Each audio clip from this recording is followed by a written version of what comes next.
마태복음 24장 성경 본문을 통해 죽어야 산다는 제목으로 하나님의 말씀을 증거하겠습니다. 우리가 가장 중요하게 여기는 것이 무엇입니까? 한번 따라서 해보죠. 회개와 천국 복음, 회개와 천국 복음. 근데 이 회개와 천국 복음을 두 개의 별도의 것으로 생각하면 안 됩니다. 연결되어 있어요. 왜 그렇죠? 회개해야 어디 갈 수 있다? 천국에 갈 수 있다. 이것이 무엇이다? 복음이다 라는 겁니다. 근데 오늘 설교 제목이 뭡니까? 죽어야 산다예요. 죽어야 산다가 회개해야 천국 간다는 말씀과 연결이 되는 거예요. 그러니까 회개가 뭡니까, 여러분? 회개가 주님 그냥 잘못했습니다 말로만 고백하는 것입니까? 아니에요. 오늘 설교 제목 앞부분하고 연결하면 회개가 뭐예요? 내가 죽는 거예요. 내가 죽어야 그것이 참된 회개고, 내가 죽어야 천국 복음을 누릴 수가 있습니다. 그래도 이렇게 화창한 봄날에 보니까 얼마나 오면서 캘리포니아 경관이 아름다운지, 또 산타마리아가 한 번, 두 번째 오니까 더 이렇게 아름답고 예쁜지 모르겠어요. 근데 이렇게 좋은 날 죽는다라는 표현을 하면 조금 그렇지 않나요? 죽는다. 그래서 조금 이렇게 일상적인 비유로 한번 바꿔봤으면 좋겠어요. 여러분은 하루를 지내면서 가장 행복한 시간이 언제십니까?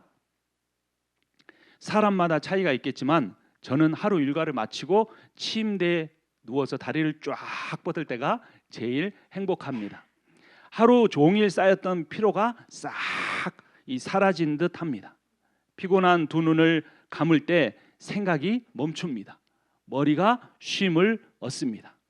몸이 나른해지고 정신이 몽롱해지면서 이 잠들기 1, 2분 전의 느낌이 참 좋습니다. 근데 혹시 여러분 이렇게 잠들 때 내가 지금 이렇게 눈 감고 잠들었다가 내일 아침에 못 일어나면 어떡하지? 걱정하신 분 계십니까? 여러분들 믿음이 다 좋으신 거예요. 잠들 때 어떤 믿음이 있는 거예요? 내가 반드시 내일 아침에는 일어나리라. 푹 잘수록 내일 아침에 더 개운하게 일어나리라 라는 생각이 있어요. 몸을 많이 사용한 날일수록 잠드는 시간이 더 깊어지고 그래서 합니다. PPT를 한번 보시면 이 그림을 제가 하나 가지고 왔는데요. 사람이 뭐 하고 있습니까? 잠자고 있어요. 그 사람 머릿속에서 어떤 일이 일어납니까? 피로가 회복돼요. 이 배터리가 충전되는 거예요. 두 번째는 뭐 합니까? 이 조직이 성장합니다. 세 번째는 세포가 복구가 됩니다. 네 번째는 근육의 이완이 일어납니다. 근데 사실 이 잠자는 동안에는요, 죽는 것과 비슷한 현상이 일어나는데 뭐냐면 맥박이 느려집니다. 맥박이 완전히 멈추면 죽는 건데, 죽는 것까지는 아닌데 맥박이 느려져요. 그리고 체온이 낮아집니다. 그리고 전혀 움직이지 않습니다. 잠잘 때 인간의 의식이 멈춥니다. 죽음의 시간과 비슷해집니다. 그래서 이 철학자들이나 예술가 중에서는 잠을 작은 죽음이다라고 했습니다. 그러니까 매일 밤 작은 죽음의 시간을 잘 가져야 다음 날 활기찬 새로운 삶이 보장됩니다. 그래서 오늘 설교의 제목처럼 우리 설교의 제목 같이 한번 해보죠. 죽어야 산다. 죽어야 산다 이거예요. 또 한 가지 제가 여쭤볼게요. 1년 중에 여러분은 가장 좋아하는 계절이 언제세요? 지금 무슨 계절이 오고 있습니까? 봄이 오고 있죠. 봄은 꽃처럼 아름답습니다. 또 가을은 열매처럼 풍성합니다. 그런데 이 꽃과 열매를 위해서는 봄과 가을만 아니라 무슨 계절이 꼭 필요할까요? 역시 농사를 지으시는 또 이렇게 화해, 원해 이렇게 과수를 심으시는 분들은 잘 아시죠. 그래서 제가 오늘 공자 앞에서 문자를 쓰는 그런 일이 있더라도 용서해 주시고 잘 들어주시기를 바랍니다. 그러니까 추운 겨울이 없거나 겨울이 있기는 하는데 제대로 춥지 않으면 식물은 잎과 줄기를 계속 키웁니다. 그래서 꽃을 피우지 못해서 열매도 부실해집니다. 그러니까 꽃이 커야 열매도 큽니다. 꽃이 예쁘게 피어야 거기에 맺히는 과일도 예쁘게 큽니다.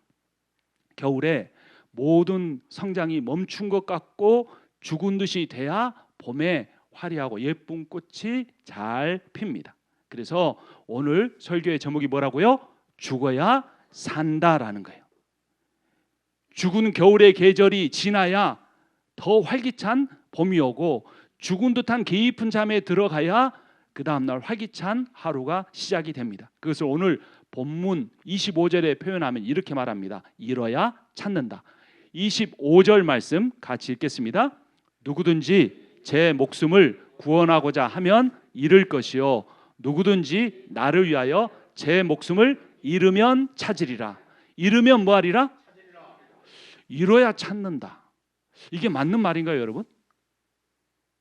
조금 이해가 안 될 수도 있어요. 제가 또 한번 제 인생의 경험을 한번 들어볼게요.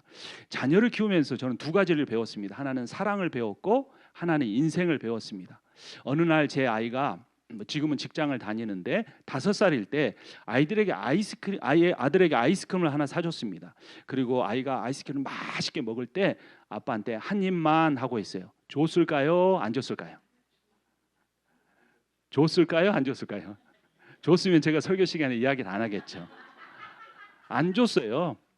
그리고 계속 달라고 하니까 얘가 어떻게 하냐면 먹던 아이스크림을 싹 자기 등 뒤로 감추더라고요. 아빠 눈에서 안 보이게 하면 아빠도 못 보겠지 그런 건지 안 줘도 되겠지 그런지 모르겠는데 제가 그때 무슨 생각이 들었을까요? 한 입만 먹게 해주면 한 박스라도 사줄 텐데 이런 생각이 잠깐 지나갔어요. 그런데 아들은 한 박스를 얻기 위해서 한 입도 주지 않았어요. 그러니까 이 아이는 하나를 주면 둘을 얻을 수 있다는 사실을 몰랐어요. 그러니까 25절 말씀을 제가 이렇게 바꿔봤어요. 우리 한번 같이 그 밑에 25절 읽어봅니다. 누구든지 제 아이스크림을 얻고자 하면 잃을 것이요 누구든지 나를 위하여 제 아이스크림 하나를 잃으면 2개를 찾으리라.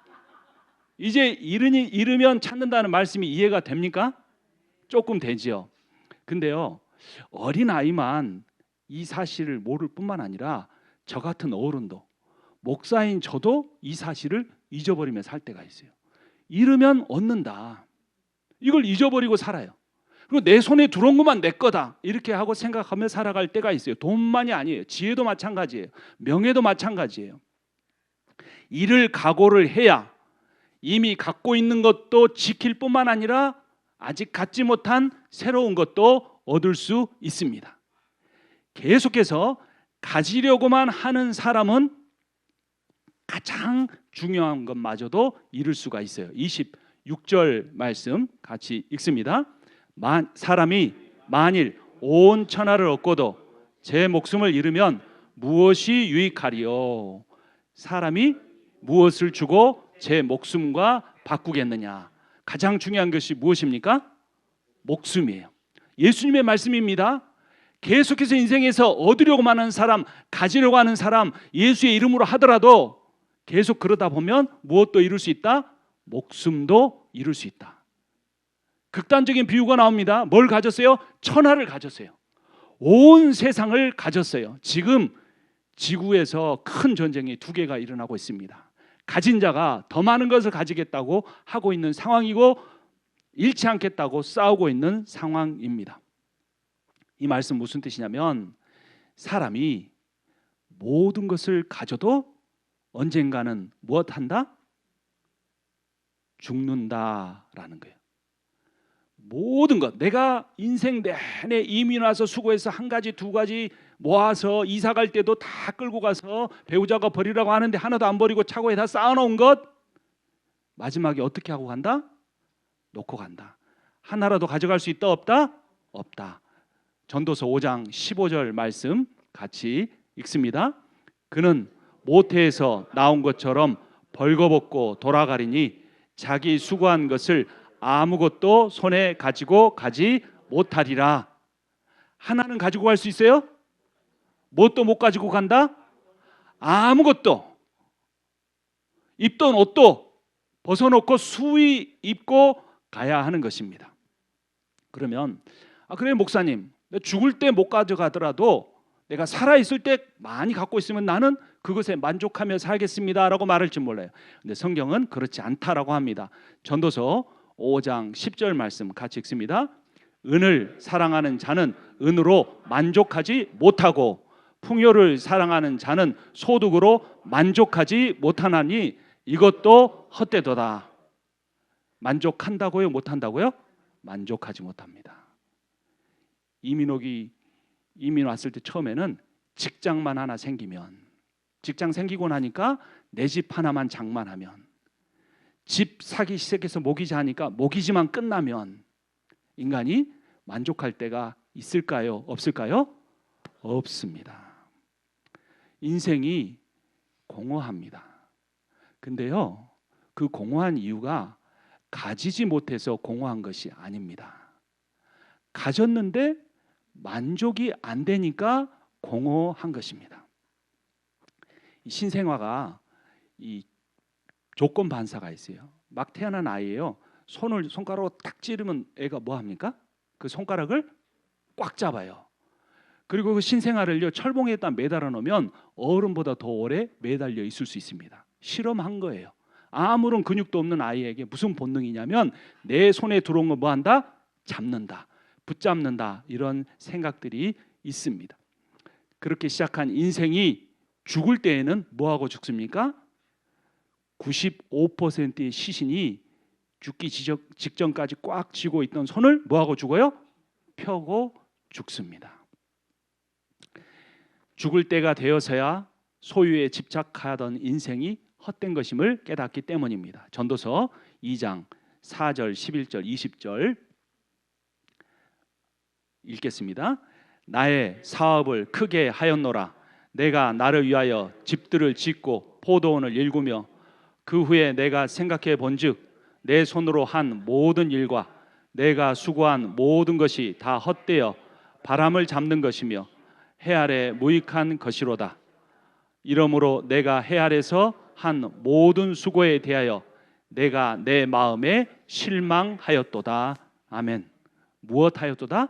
실망하였도다. 사업도 해보고 재물도 모아보고 집도 사보고 했지만 실망했다는 겁니다. 소유만 아니라 지혜와 지식도 그렇습니다. 여러분, 저 같은 목사의 가장 큰 문제가 무엇인 줄 아십니까? 사람들에게 은혜 끼치려고 하는 거예요.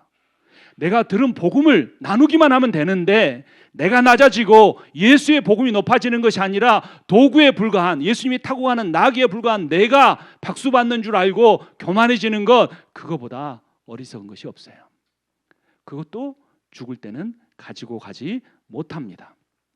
21절 말씀 같이 읽습니다. 어떤 사람은 그 지혜와 지식과 재주를 다하여 수고하였어도 그가 얻은 것을 수고하지 아니한 자에게 그의 몫으로 넘겨주리니 이것도 헛된 것이며 큰 악이로다. 재물만 아니라 지식도 죽음 앞에서는 헛됩니다. 그러면 이 헛된 인생, 공허한 인생, 쓸쓸한 인생 가졌는데도 불구하고 이 공허한 인생을 의미 있게 할 수 있는 것이 무엇일까? 자, 오늘 설교의 제목이 무엇입니까? 죽어야 산다. 그러니까 포인트에는 뭐가 있어요? 죽는 게 있어요. 회개와 천국 복음에서 천국 하면 안 돼요. 뭘 말해야 돼요? 먼저 죽는 거, 회개를 말해야 합니다. 회개. 바른 회개가 내 삶에 있으면 그 삶은 천국이 되는 거예요. 회개하는 사람에게는 초가 삼간도 천국인데 회개하지 않는 사람에게는 궁궐도 지옥이 되는 거예요. 24절 말씀, 마태복음 16장 24절 말씀 같이 읽습니다. 이에 예수께서 제자들에게 이르시되 누구든지 나를 따라오려거든 자기를 부인하고 자기 십자가를 지고 나를 따를 것이니라. 아멘. 세 가지예요. 첫 번째 뭡니까? 자기 부인. 두 번째 십자가 지기. 세 번째 예수를 따르는 거예요. 이 자기를 부인한다, 이게 무슨 말일까요? 여러분, 이거 오해하면 안 됩니다. 자기 혐오가 아닙니다. 자기를 미워하는 것도 아닙니다. 자존감을 버리는 것도 아닙니다.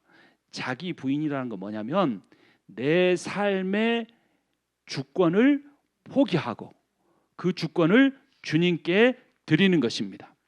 그러니까 내가 삶의 주인된 자리에서 내려오는 것, 그것이 자기 부인입니다. 좀 더 구체적으로 말하면 내 판단보다는 누구의 판단을? 하나님의 판단을. 내 뜻보다는 누구의 뜻을? 하나님의 뜻을. 내 영광보다는 누구의 영광을? 하나님의 영광을 추구하는 것이 자기 부인이에요. 그러니까 회개한다는 것은 나는 못났어요, 나 이거 잘못했어요, 막 이렇게 자기 죄책감만 갖는 것이 아니라 자기 삶의 주권을 내려놓고 그것을 누구한테? 하나님 앞에 올려드리는 거예요. 두 번째는 뭐라고요? 십자가 지기. 이 십자가 진다는 말도 오해할 수 있습니다. 내가 고난을, 어려운 일을 계속 많이 당하는 것, 그것이 무조건 십자가 지는 것이 아니에요. 또는 내 잘못이나 내 실수로 인해 초래된 나쁜 결과도 아니에요. 자기 십자가를 진다는 말은 따라서 합니다. 믿음 때문에 손해보는 것이다. 믿음 때문에 손해보는 것이 십자가 지는 거예요. 내가 믿음을 따르지 않으면 더 많은 돈을 얻을 수 있는데 믿음의 길을 위해서 좀 손해보는 것, 내가 더 다른 사람한테 인정받을 수 있는데 믿음의 길을 가면서 오해도 당하는 것, 이것이 십자가를 지는 것입니다. 자, 마지막 세 번째는 누구를 따르라? 주님을 따르라는 것입니다. 주님을 따르라는 것, 이것이 가장 중요한 명령입니다. 회개한다는 말은 잘못했어요 하고 주저앉아 있는 것이 아니라 내가 잘못한 것을 인정하고 그 주권을 주님 앞에 드렸으니까 이제는 누구를 따라가는 거예요? 예수 그리스도를 따라가는 삶이에요. 근데 예수님이, 오늘도 제가 이 내비게이션의 말에 순종하면서 왔는데 예수님이 내비게이션처럼 친절하게 해주십니까? 500피트 가서 우회전하세요, 좌회전하세요 해요? 안 해요? 안 하세요. 물어볼 때 다 답해 주십니까? 안 해주십니까? 안 해주세요. 저는 적어도 예수님이 말씀만 확실하게 해주시면, 사무엘한테 사무엘 음성을 듣고 말씀해 주신 것처럼 말씀만 해주면 따를 것 같은데 말씀을 안 해주세요. 그래서 모를 때가 참 많아요. 그런데 성경에서는 이미 예수님의 길이 무엇인지를 다 말씀해 주셨어요. 첫 번째 뭐냐? 낮아지는 겁니다. 내가 다른 사람보다 낮아지는 거예요. 목사가 교회에서 가장 낮은 사람이 되는 거예요. 두 번째는 섬기는 겁니다. 섬김을 받는 게 아니라 다른 사람을 섬기는 거예요. 세 번째는 헌신하는 거예요. 나를 들여서 다른 사람을 위하고 교회 공동체를 위하고 천국 복음을 위하여 사는 삶, 그 헌신의 길을 갖는 겁니다. 그래서 주님을 따른다는 것은 이 머리로만 믿는 것이 아니라 이 발로 주님을 따라 걸어가는 것입니다. 그런데 오늘 이 본문의 주인공 중에 한 사람인 베드로는 이러한 주님의 삶을 따라가기를 원하지 않았어요. 예수님은 그 길을 분명히 가르쳐 주십니다. 21절 말씀 같이 읽겠습니다. 이때로부터 예수 그리스도께서 자기가 예루살렘에 올라가 장로들과 대제사장들과 서기관들에게 많은 고난을 받고 죽임을 당하고 제3일에 살아나야 할 것을 제자들에게 비로소 나타내시니. 아멘. 십자가에 고난받고 십자가에 죽으셔야 한다라는 거예요. 그러면 부활할 것이다. 죽어야 산다. 회개해야 천국 복음을 누린다라는 거예요. 그런데 예수님의 길을 따르겠다고 말하는 베드로가 어떻게 반응합니까? 22절 말씀 같이 읽습니다. 베드로가 예수를 붙들고 항변하여 이르되 주여 그리 마옵소서, 이 일이 결코 주께 미치지 아니하리이다. 아멘. 베드로가 예수님을 어떻게 했어요? 예수님 어떻게 했어요? 그 앞에 붙들었어요. 붙든다는 게 뭐죠? 꽉 잡는 거예요. 감히 제자가 예수님 꽉 붙들었어요. 그 다음에 어떻게 합니까? 항변하다. 이 항변하다라는 단어를 헬라어로 말하면 꾸짖다라는 말이에요. 예수님을 꾸짖었어요. 감히 십자가를 지고 죽는다니 라고 하는 거예요. 근데 이 단어는 예수님이 자주 쓰시던 단어예요. 뭐냐면 예수님이 귀신 들린 자에게 가서 귀신한테 나가라 라고 꾸짖을 때 사용하는 단어가 이 단어예요. 그러니까 베드로가 예수님을 육신적으로 꽉 붙잡았어요. 그리고 어떻게 했어요? 귀신한테 명령하듯이 예수님에게 명령했어요. 꾸짖었어요. 꾸짖으면서 말은 주의하지만 그리 마옵소서 했어요. 뭐 한 거죠? 명령하는 거예요. 그리고 뭐라고 합니까? 이 일이 결코 주께 뭐하지 아니하리라, 미치지 아니하리라. 절대로 십자가에 죽는 일은 없을 것이다 라고 합니다. 십자가에 죽는 것은 자신을 포함한 온 인류가 구원받는 길인데 그 구속의 길을 가로막는 일을 했다라는 겁니다. 베드로와 제자들이 12명이 예수님을 따르고는 있었는데 그 이유가 죽기 위해서가 아니었어요. 아까 말씀드린 대로 낮아지기 위해서가 아니라 높아지기 위해서였어요. 섬기기 위해서가 아니라 섬김을 받기 위해서였어요. 마태복음 20장 20절 21절 같이 읽습니다. 그때에 세베대의 아들의 어머니가 그 아들들을 데리고 예수께 와서 절하며 무엇을 구하니 예수께서 이르시되 무엇을 원하느냐 이르되 나의 이 두 아들을 주의 나라에서 하나는 주의 우편에 하나는 주의 좌편에 앉게 명하소서. 우편은 우의정, 좌편은 좌의정, 왕 옆에 가장 높은 권세의 자리에 올려달라고 이 야고보와 요한이 예수님의 이 사촌 뻘인데 그들을 높여달라고 그의 어머니, 예수님의 어머니가 와서 부탁을 한 겁니다. 그때 베드로를 포함한 나머지 9 제자들이 분노했어요. 베드로는 특히 내가 연장자고 수제자로 인정받기 직전인데 그들이 자신보다 높아지는 것을 그들이 베드로가 지켜볼 수가 없었습니다. 그러자 베드로는 높아지기를 자신을 높여달라고 구하는 정도가 아니라 낮아지려고 하는 십자가의 길을 가려고 하는 예수를 꾸짖고 귀신에게 하듯이 꾸짖고 그분에게 대항하기까지 한 것입니다. 그런데 이런 베드로를 향한 예수님이 이렇게 말씀하십니다. 23절 같이 읽습니다. 예수께서 돌이키시며 베드로에게 이르시되 사탄아 내 뒤로 물러가라. 너는 나를 넘어지게 하는 자로다. 네가 하나님의 일을 생각하지 않고 도리어 사람의 일을 생각하는도다 하시고. 아마 그러니까 예수님을 이 옷자락을 잡았죠. 그러니까 예수님이 돌아보시면서 베드로에게 뭐라고 말씀하십니까? 근데 베드로에게 뭐 하셨다고요? 이르시되 그랬어요. 이르시되. 근데 이 이르시되라고 하는 단어가 헬라어로 에피티만인데 앞에서 베드로가 예수님을 향해서 항변했다는 단어와 똑같은 거예요. 똑같이 귀신을 내어 쫓을 때 하셨던 그 단어 에피티만이라는 단어를 사용해서 베드로를 꾸짖으면서 뭐라고 말씀하셨어요? 사탄아 물러가라. 이 베드로에게 사탄이라고 하는 의미는 아니에요. 이 사탄이라는 것은 원래 고유명사 이름이 아닙니다. 사탄은 대적하는 자라는 보통 명사예요. 대적자라는 뜻인데 그게 마귀의 우두머리에게 사용된 것뿐입니다. 그러니까 예수님이 광야에서 시험 받을 때에도 결국 마지막에 뭐라고 하셨어요? 사탄한테 사탄아 물러가라 그랬어요. 그런데 베드로에게는 한 단어가 더 들어 있습니다. 뭐라고 어떤 단어가 들어 있어요? 그렇죠. 내 뒤로예요. 사탄에게는 그냥 물러가라, 사라져라, 없어져라, 멸망되라 라고 말씀하신 거지만 베드로에게는 지금 대적하는 너 베드로야 어디로 물러나라? 내 뒤로 물러나라는 거예요. 내 뒤로 물러나라는 것은 예수님을 뭐 하라는 거예요? 따라오라는 거예요. 예수님을 이끌고 가는 게 아니라 예수님의 길을 가로막는 것이 아니라 예수님의 길을 따라오라는 겁니다. 제가 가장 회개해야 할 것은 뭐냐면 예수님을 이끌고 가려고 하는 거예요. 글로리아 교회 작년에 부목사로 왔고 올해 동사목사로 있고 이제 내년에 담임이 되겠지만 담임이든 동사목사든 부목사든 그것이 중요한 것이 아니라 제가 예수님을 따라가는 자가 되어야 되는데 제 목회적 야망이나 제 욕심이나 제 꿈을 이루기 위해서 사람을 끌고 간다면 예수님은 베드로에게 하신 것처럼 저에게도 뭐라고 말씀하시겠어요? 사탄아 내 뒤로 물러가라. 마귀라는 뜻이 아니라 예수님을 대적하는 자야 나를 이끌고 가려고 하지 말고 내 뒤에 서서 나를 따라오라 라고 말씀하시는 겁니다. 그러니까 예수님께서 베드로에게 내 뒤로 물러가라 라고 말씀한 것은 뭐 하라는 거냐면 회개하라 라는 거예요. 회개하라는 말은 무슨 뜻이라고요? 잘못했다고 뉘우치는 것만 아니라 그 다음에 뭐 하는 거예요? 예수님을 따라가는 거예요. 예수님을 따라가는 삶, 내 주장을 내려놓는 겁니다. 내 삶의 주권을 주님께 맡긴다는 것입니다. 이것을 오늘 설교의 제목으로 표현하면 뭡니까? 죽어야 산다.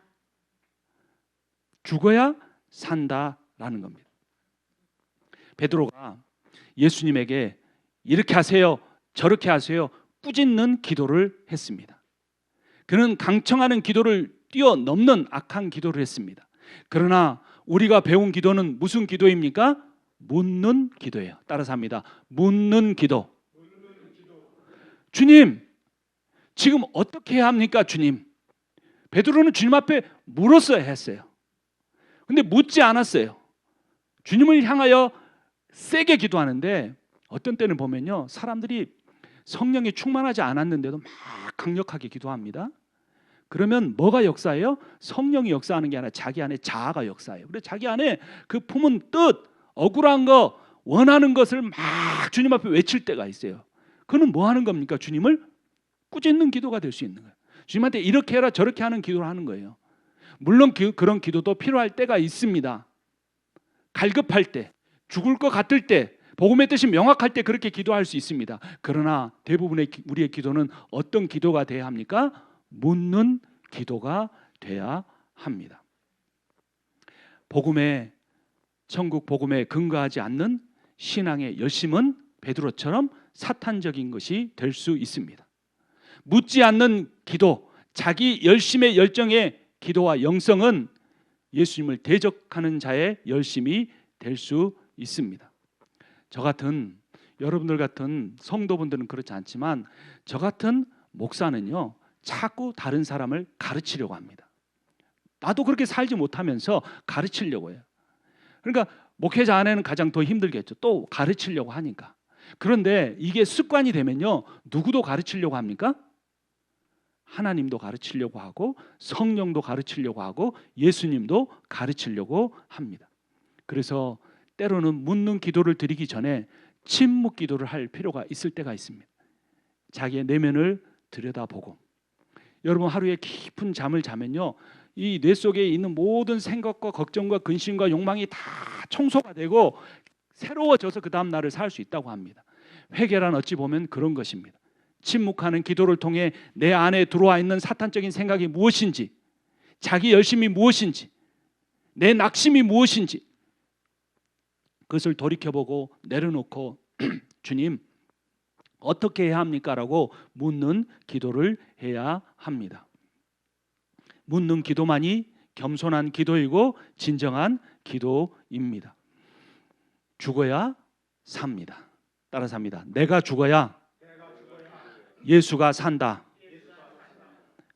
내 의지가 죽어야 기도가 삽니다.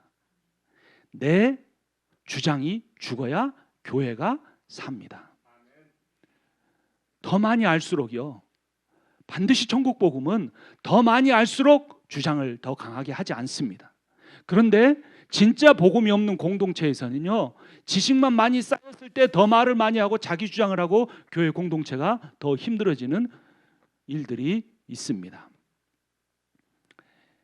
죽어야 사는 것처럼 잃으려고 해야 얻는다고 주님이 말씀해 주셨고, 심지어는 내 목숨에 대한 주권마저 내 손에서 내려놓을 때, 주님께 맡길 때 영생을 얻습니다. 여러분, 영생을 오해하면 안 됩니다. 영생은 죽지 않고 계속 사는 게 아닙니다. 여러분, 지옥에도 영생이 있을까요, 없을까요? 그런 영생은 있어요. 지옥에서 뭣도 죽지 않는다고요? 구더기도 죽지 않는다. 그런 영생은 천국에도 있을 뿐만 아니라 지옥에도 있어요. 그러니까 영생을 everlasting life라고 생각하면 안 돼요. 성경에서 말하는 영생은 뭐냐면 godly life입니다. 하나님의 생명으로 사는 거예요. 예수의 생명으로 사는 거예요. 예수의 생명은 낮아짐의 생명이고 겸손의 생명이고 섬김의 생명이고 희생의 섬김입니다. 그래서 이 회개와 천국 복음에서 가장 중요한 이미지가 뭐냐면 씨예요. 씨. 그렇죠. 씨가 뿌려졌는데 문제는 이 씨를 받는 것에서 멈추는 사람들이 많아요. 이 씨를 목표로, 신앙의 목표, 인생의 목표, 신앙의 목표로 갖고 그것을 가졌다라고 오해하는 사람이 많아요. 여러분 그림을 보시면 세 가지 내용이 나옵니다. 첫 번째, 씨를 뭐 했어요? 받았어요. 두 번째, 씨가 뭐 합니까? 자라나는 거예요. 마지막 세 번째 뭐 합니까? 씨가 열매를 맺는 거예요. 씨를 받았다는 건 뭐 받았다는 건가요? 은사 받았다, 방언 받았다, 치유의 능력을 받았다, 말씀의 은혜를 끼치는 이 말씀 선포의 은사를 받았다. 이거 갖기가 쉽습니까? 어렵습니까? 어려워요. 근데 이 은사를 받은 것이 끝이라고 생각해요. 그 사람은 거기서 멈추고 교만해지고 더 문제가 많이 생깁니다. 이 베드로도 이 지금 마태복음 이 16장에서 어마어마한 시를 받았습니다. 그 시가 무엇인지 한번 살펴보죠. 베드로가 예수님이 누구신지 정확하게 알았어요. 다음 말씀 13절, 16절 같이 읽겠습니다. 예수께서 빌립보 가이사랴 지방에 이르러 제자들에게 물어 이르시되 사람들이 인자를 누구라 하느냐? 시몬 베드로가 대답하여 이르되 주는 그리스도시요 살아계신 하나님의 아들이시니이다. 자, 이 지역이 어디라고 설명하고 있습니까? 빌립보 가이사랴. 빌립보는 로마가 세운 이 갈릴리의 분봉왕이었어요. 그러니까 영주입니다. 이게 필립이라는 사람이에요. 또 가이사랴라는 말은 카이사르, 시저라는 표현이에요. 그러니까 로마 황제를 의미합니다. 이 다음 화면을 보시면 이 가이사랴 빌립보는 그래서 필립이라고 하는 이 사람이 자신을 영주로 세운 로마 황제 아우구스투스를 위해서 만든 도시였어요. 지금 이 성경 유적지를 방문해서 찍은 현재의 사진입니다. 그 당시에는 훨씬 더 화려하고 웅장하고 멋있는 신전이 그곳에 세워져 있었습니다. 근데 그 뒤쪽에 보면 뭐가 있습니까? 동굴이 있습니다. 근데 이 정확한 장소를 분명하게 기록한 이유는 뭐냐면 신전을 강조하기 위해서였어요. 필립 왕은 그 도시를 아우구스투스라고 하는 황제를 신으로 숭배하는 신전을 세웠어요. 당시 로마 제국의 시민들은 이 시저를 하나님이라고 불렀어요. 그리고 시저의 양아들이 되어서 황제가 된 아우구스투스를 뭐라고 불렸냐면 신의 아들이라고 불렀어요. 그러니까 아우구스투스가 뭐다? 하나님의 아들이다 라고 고백하고 거기서 예배를 드렸던 겁니다. 근데 예수님이 제자를 데리고 그 가이사랴 빌립보 신전 앞에 가서 너희들은 나를 누구라고 하느냐라고 물으셨을 때 베드로가 뭐라고 대답했어요? 주는 그리스도시요 살아계신 하나님의 아들이니라. 이 말이 로마 당국의 귀에 들어가면 베드로는 죽을 수 있었어요. 그 당시 하나님의 아들은 누구밖에 없으니까 아우구스투스밖에 없었으니까. 그런데 갈릴리라고 하는 총구석에서도 나사렛이라고 하는 가장 비난한 종북내에 살았던 율법도 배우지 못했던 그 식민지의 이 일개 청년을 향하여서 하나님의 아들이라고 베드로가 고백하고 있는 거예요. 놀라운 지식의 은사를 받은 거예요. 깨달음의 은사를 받은 것이에요. 그래서 예수님께서 베드로에게 뭐라고 말씀하시냐면 18절 말씀 같이 읽습니다. 또 내가 내게 이르노니 너는 베드로라. 내가 이 반석 위에 내 교회를 세우리니 음부의 권세가 이기지 못하리라. 아멘. 왜 교회 이야기하면서 음부의 권세를 이야기했을까요? 아까 사진에 보면 그 뒤편에 뭐가 있었어요? 동굴이 있었는데 이 신전터 뒤에 있는 동굴을 지옥문이라고 불렀습니다. 그래서 이 아우구스투스를 하나님의 아들로 섬기지 않는 자는 이 동굴을 통해 지옥에 떨어질 것이라고 가르쳤던 겁니다. 그래서 예수님은 그 동굴을 바라보시면서 음부의 권세를 언급하셨고 저 음부의 권세라고 할지라도 너의 신앙 고백, 나를 하나님의 아들로 메시아로 그리스도로 고백하는 그 신앙 고백의 터 위에 세워진 교회를 넘어뜨리지 못할 것이라고 말씀해 주신 것입니다. 여러분, 생명의 권세가 죽음의 권세를 이기심을 믿으시길 바랍니다. 천국의 권세가 음부의 권세를 이길 수 있음을 믿으시기 바랍니다. 그런데 이 베드로라는 이름이 헬라어로 페트로스예요. 남성 명사입니다. 근데 베드로의 신앙 고백만 아니라 이 뭐 위에? 이 반석 위에 교회를 세운다고 하셨는데 이 반석은 페트라입니다. 이거는 여성 명사예요. 그러니까 자연에 있는 것은 여성 명사로 말하고 사람은 이 남성 명사로 말하는데 그 단어 자체는 똑같은 의미를 갖고 있는 거예요. 예수님은 아까 그 신전의 뒤에 보면 반석이 다 이렇게 쌓여 있는 그 신전터 앞에서 베드로라고 하는 사람과 그의 신앙 고백과 모든 피조세계가 자신을 하나님의 아들로 고백한다고 말씀하시고 그 고백 위에 교회를 세우겠다고 약속하신 겁니다. 그래서 베드로에게 이런 약속을 해주십니다. 19절 말씀 같이 읽습니다. 내가 천국 열쇠를 내게 주리니 내가 땅에서 무엇이든지 매면 하늘에서도 매일 것이요 내가 땅에서 무엇이든지 풀면 하늘에서도 풀리리라 하시고 아멘. 지금 베드로는 또 베드로를 포함한 똑같은 신앙 고백을 하는 제자들은 엄청난 권한을 갖게 된 겁니다. 그러니까 뭐를 받았어요? 따라서 하면 씨를 받았다. 씨를 받은 거예요. 씨. 그리고 나중에 이 베드로의 권세가 어디까지 이어갑니까? 카톨릭에서는 교황이라는 권세까지 간 거예요. 그런데 왜 카톨릭이 타락했을까요? 왜 카톨릭은 복음이 없을까요? 씨를 받은 것이 전부인 것으로 착각했기 때문이에요. 차라리 씨를 받지 않으면, 은사를 받지 않으면 적게 교만합니다. 그런데 은사가 나타나면요, 내가 뭔가 다른 사람이 모르는 비밀을 깨닫고 복음을 알게 되면요, 마치 그 지식이 자기의 존재나 인격처럼 착각하는 거예요. 그리고 그런 지식을 못 갖고 있는 사람은 어떻게 봐요? 아래로 봐요. 근데 진짜 천국 복음을 만난 사람은 회개했기 때문에 어떻게 됩니까? 그 지식을 갖고 있는 사람은 어떻게 돼요? 그 지식을 모르는 사람보다 더 낮아져요. 그래서 예수님이 죽기 전날 베드로가 예수님의 발을 씻은 것이 아니라 예수님이 그들의 발을 씻은 거예요. 이것이 천국 복음입니다. 이것이 진짜 회개예요. 근데 베드로는 어떻게 된 거예요? 이 예수님의 말씀, 네가 이 놀라운 고백을 했다. 로마 군인이 알면 너를 죽일 수도 있는데 네가 아우구스투스가 아닌 나를 하나님의 아들이라고 고백했다라고 하면서 그를 칭찬해 주자 씨를 받은 것이 전부인 줄 알고 금방 타락하게 된 거예요. 그리고 예수님 옷자를 확 휘어잡고 마귀를, 귀신을 내어쫓을 때 하는 음성으로 똑같은 방법으로 그 길을 갈 수 없습니다. 십자가의 길을 가면 안 됩니다. 당신이 가면 내가 어떻게 영의정이 되고 우의정이 되고 좌의정이 될 수 있겠습니까? 라고 말한 거예요. 씨를 받으면, 복음의 비밀을 깨달으면 끝난 줄 알았는데 그게 아니라는 거예요. 더 위험할 수 있습니다. 그러니까 저 같은 목사가 제일 위험해요. 다 알고 순종하지 않으니까. 이렇게 강단에 서서 외치고 교만하니까, 겸손을 실천하지 않으니까, 섬기지 않으니까, 말로만 하니까, 다른 사람이 보면서 봐라, 천국 복음을 알아도 저렇게 행하지 않는다라고 말하면서 천국 복음까지 폄하되는 것입니다.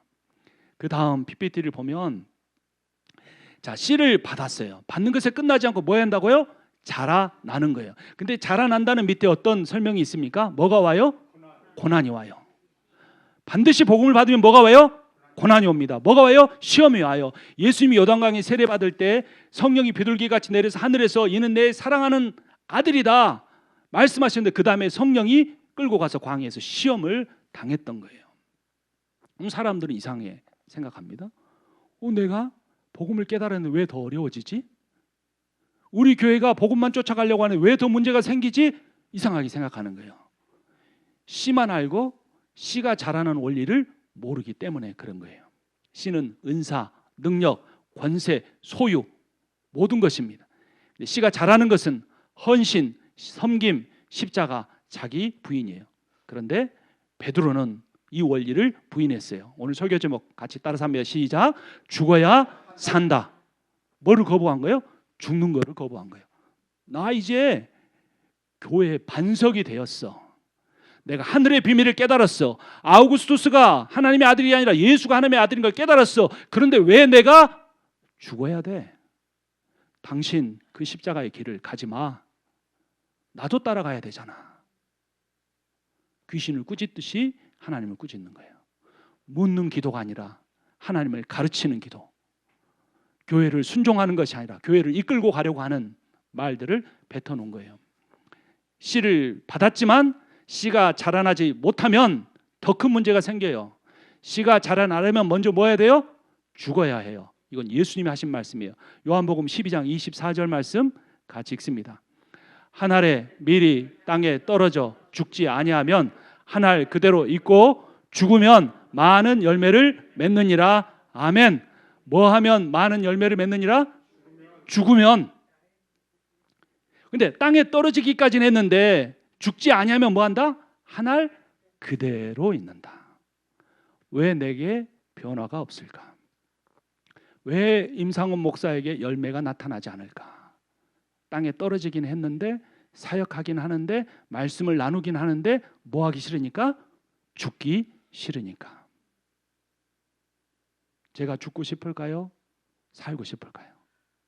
죽고 싶지 않습니다. 날마다 싸웁니다. 너 더 잘 살아야 돼. 너 한 사람한테라도 더 인정받아야 돼. 너 더 많은 지식을 가져야 돼.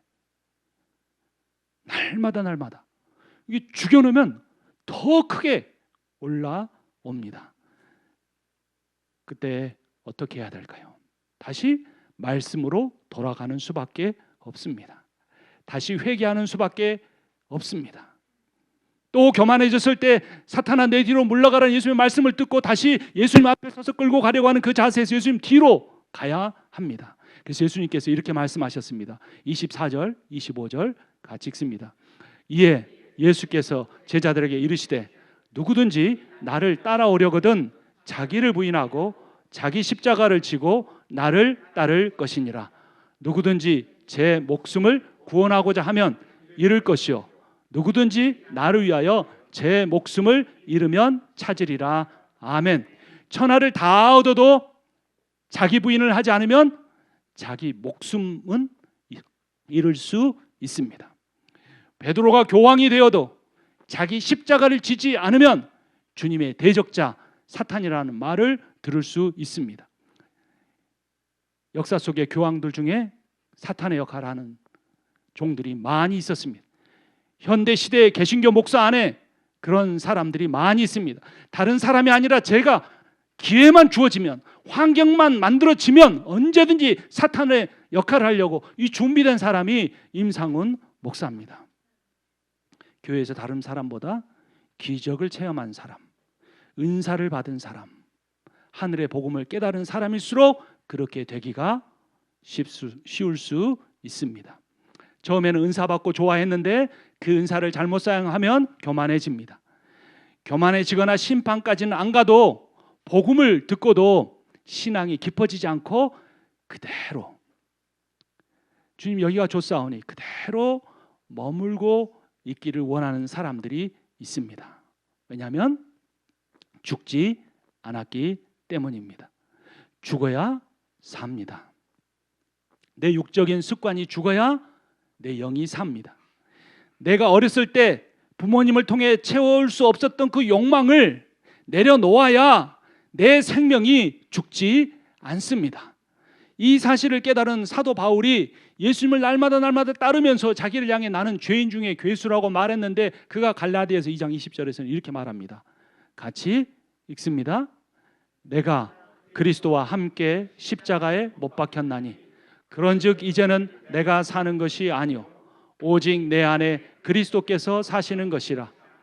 이제 내가 육체 가운데 사는 것은 나를 사랑하사 나를 위하여 자기 자신을 버리신 하나님의 아들을 믿는 믿음 안에서 사는 것이라. 아멘. 오늘 설교의 제목 죽어야 산다는 말은 내가 죽어야 내 안에 누가 사신다? 예수가 사신다는 의미입니다. 내 안에 욕망이 죽을 때 내 안에 계신 예수의 사랑이 역사하기 시작합니다. 여러분 주님이 누구신지를 꼭 기억해야 합니다. 갈라디아서 2장 20절이 그 주님을 어떻게 표현합니까? 나를 사랑하사 나를 위하여 자기 자신을 버리신 분이십니다. 예수님이 십자가에 죽으신 이유가 무엇이라고요? 여러분을 사랑하시기에, 여러분을 살리기 위해 죽으셨습니다. 내 생각이 십자가에 못 박힐 때 믿음 안에서 살게 됩니다. 믿음이란 특정한 교리에 대한 지적인 동의가 아닙니다. 자신을 위한 종교 생활도 아닙니다. 믿음이란 온 우주의 창조자여 인류의 구원자이신 주 예수께 목숨을 건 충성입니다. 믿음이란 예수께서 나에게 하신 것처럼 나도 내 이웃을 내 몸처럼 사랑하는 것입니다. 여러분, 사람이요 다른 사람을 어떤 방식으로 대할까요? 그렇지 않은 것 같지만 깊이 살펴보면요, 사람이 다른 사람을 대하는 방식은 자기를 대하는 방식과 동일합니다. 자신을 미워하는 사람이 타인을 미워합니다. 자신을 사랑하는 사람만이 타인을 사랑할 수 있습니다. 그래서 예수님께서 내 이웃을 무엇처럼 사랑하라? 내 몸처럼 사랑하라고 말씀하셨어요. 이웃을 사랑하지 않고 자신만 사랑하는 것은 이기적인 삶이지만, 자신은 사랑하지 않고 이웃만 사랑하려고 하는 것은 제일 어리석은 삶입니다. 자신을 먼저 사랑하고, 자신을 불쌍히 여기고, 자신을 존귀하게 여기고, 나는 죄인이지만 하나님의 아들이 그 보좌를 버리고 와서 죽으실 만큼 가치 있는 존재라는 여러분의 그 존재를 깨달아야 합니다. 나를 먼저 사랑하고 타인을 사랑할 때에 우리가 목숨을 얻습니다. 자신의 소유보다 여러분의 존재를 사랑하십시오. 여러분 학벌하기보다 여러분의 존재를 더 귀하게 여기십시오. 자신의 능력보다 자신을 더 귀하게 여기십시오. 자신의 은사보다 여러분의 인격을 더 소중하게 여기십시오. 나를 하나님의 눈으로 보고 나를 소중하게 여길 때만이 그 복음의 눈을 가지고 세상에서 가장 하찮아 보일 수 있는 사람도 귀하게 여길 수가 있습니다. 세상 사람들은 그렇게 안 해도 우리 주님은 우리를 그렇게 보십니다. 제가 어렸을 때 여자아이들은 고무줄 놀이를 좋아했어요. 남자아이들은 딱지치기를 좋아했습니다. 그래서 달력 찍고 공책 표지를 찢어가지고 종이 딱지 만들면 보물인 줄 알았어요. 그러다가 이제 막 딱지를 다 잃으면요, 지난 달력을 뜯어야 되는데 지나지도 않은 달력을 뜯어서 딱지 만들었다고 혼나고, 다 쓴 공책 해야 되는데 누나가 아직 쓰고 있는 공책 표지를 눈이 어두워서 떼가지고 딱지 만들어 갔다가 혼나고 맞은 적도 있었어요. 그러니까 이 딱지 한 장 더 따고 막 그러면요, 막 세상을 다 얻은 것 같아요. 막 동네에서 내가 제일이 아니라 세계에서 제일인 것 같아요. 그런데 한 2시, 3시에 끝나고 책가방 집에 던져주고 딱지치 하다 보면 금방 해가 집니다. 해가 뉘엿뉘엿 넘어가면, 해 넘어갈 때쯤 되면 누가 불러요? 엄마가 불러요. 뭐 하라고 부릅니까? 상훈아 와서 밥 먹어라 그래요. 그러면 아니 내가 이 딱지를 버는 이 중체에 대한 사명이 있는데 그 정도 밥은 아무것도 아닌데 안 가요 그럽니까? 아니에요. 그 딱지를 얼마를 땄든 이렇든 상관없어요. 딱지 챙겨가지고 그대로 엄마한테 뛰어갑니다. 엄마가 부르시면 딱지 세상은 끝나요. 엄마가 차려놓으신 따끈한 밥이 있는 진짜 집으로 돌아가요. 근데 인생이 딱지치기하고 참 비슷한 것 같아요.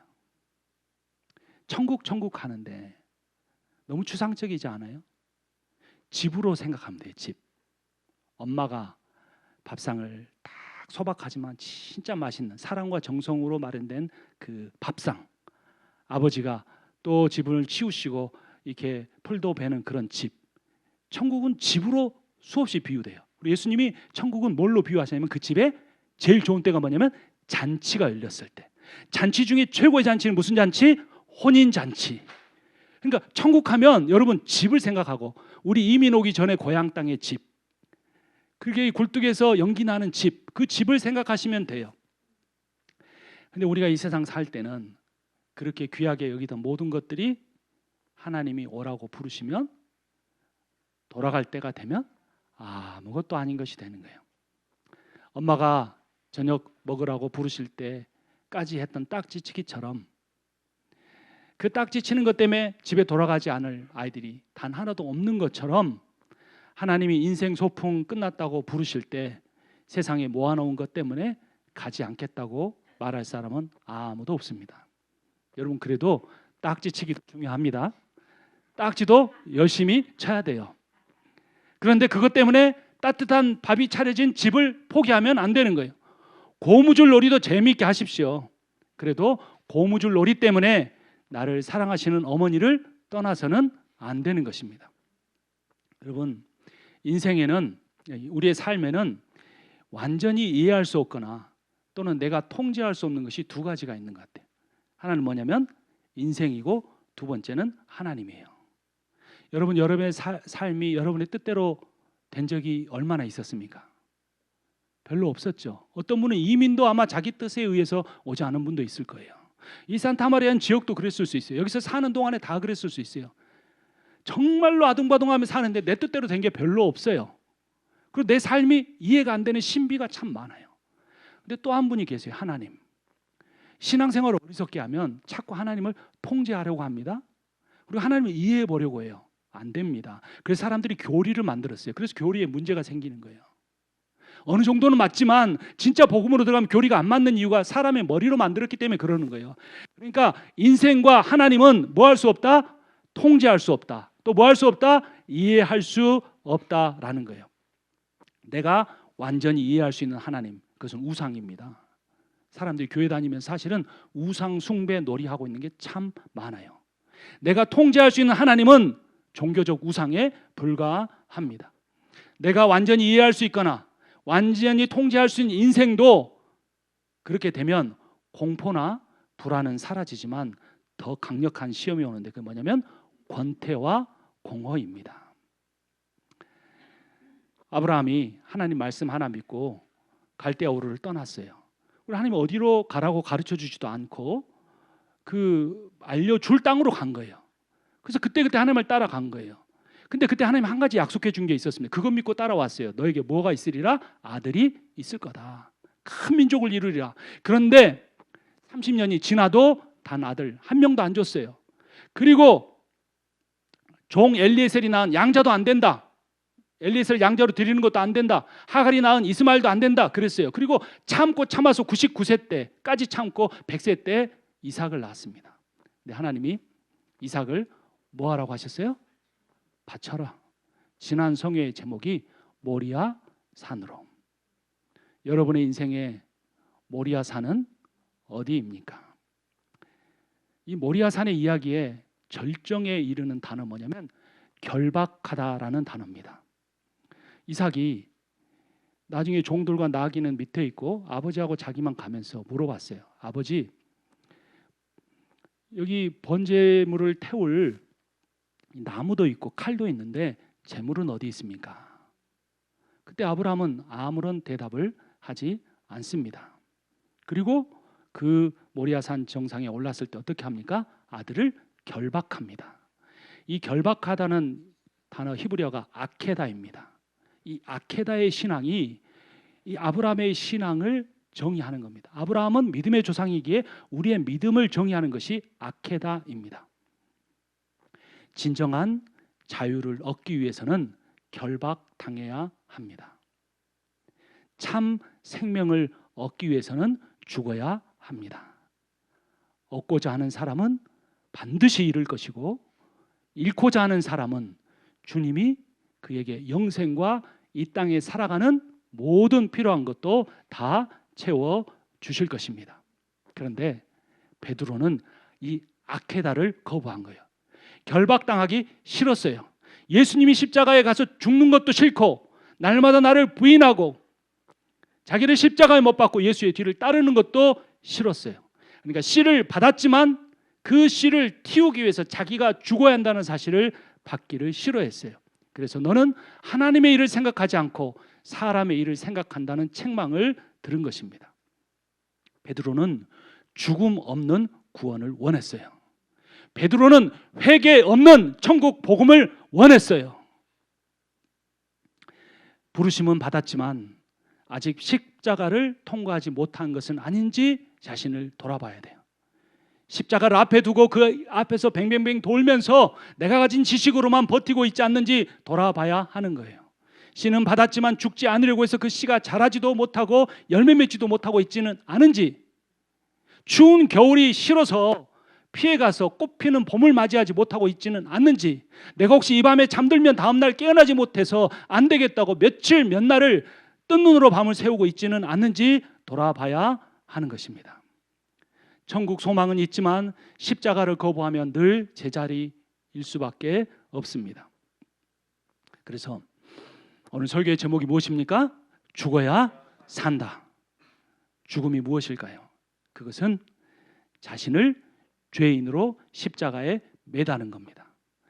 그렇게 자신을 십자가의 죄인으로 매달면 나타나는 반드시 결과가 있는데, 그것은 하나님께 겸손해지고 사람에게 온유해지는 겁니다.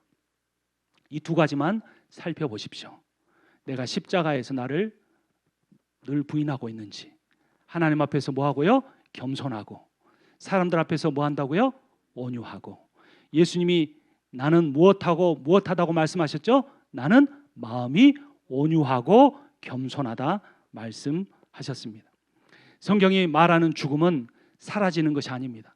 육체적으로 연약해지는 것이 아닙니다. 내가 나를 붙잡고 있는 그 힘을, 하나님을 붙잡고 끌고 가려고 하는 그 힘을 매일 조금씩 내려놓는 것입니다. 안 죽는 것이 문제가 아니라 죽어야 한다는 그 말씀 앞에 계속 머무르지 않는 것이 문제입니다. 이제 말씀을 마치려고 합니다. 오늘 설교의 제목이 죽어야 산다인데, 그것은 방향의 변화입니다. 회개라는 말이 돌이키다라는 뜻이에요. 아버지에게로 돌이키다, 자기 집으로 돌이키다, 둘째 탕자가 돌이켰던 그것이 회개입니다. 여러분은 하루 중에 언제가 가장 행복하십니까? 다음 날에 대한 믿음이 있을 때, 침대에 누울 때 가장 행복할 수 있을 것입니다. 여러분 1년 중에 어느 계절을 가장 좋아하십니까? 꽃 피는 봄을 기다리신다면, 열매 맺는 가을을 원하신다면 반드시 추운 겨울을 지나야 합니다. 잠들 때 깨어나지 못할 것을 염려하지 않고 믿음으로 잠드는 것처럼, 우리는 천국 복음의 신앙 때문에, 부활의 소망 때문에 육신의 죽음도, 이 세상에서 겪는 환난도 어려움도 두려워하지 않을 수 있습니다. 지금 우리의 인생이 겨울 같은 시기라 할지라도 하나님이 반드시 꽃 피워 주실 것입니다. 하나님이 내 인생에, 우리 교회에 열매 맺게 해줄 것을 믿으면 편안하지는 못해도 평안한 삶은 살 수 있습니다. 죽어야 삽니다. 부활로 죽음을 이기신 주님처럼 자신을 매일 십자가에 매달고 나를 사랑하사 십자가에 죽으시고 부활하신 주님과 동행하는 여러분과 제가 되기를 주님의 이름으로 축원합니다.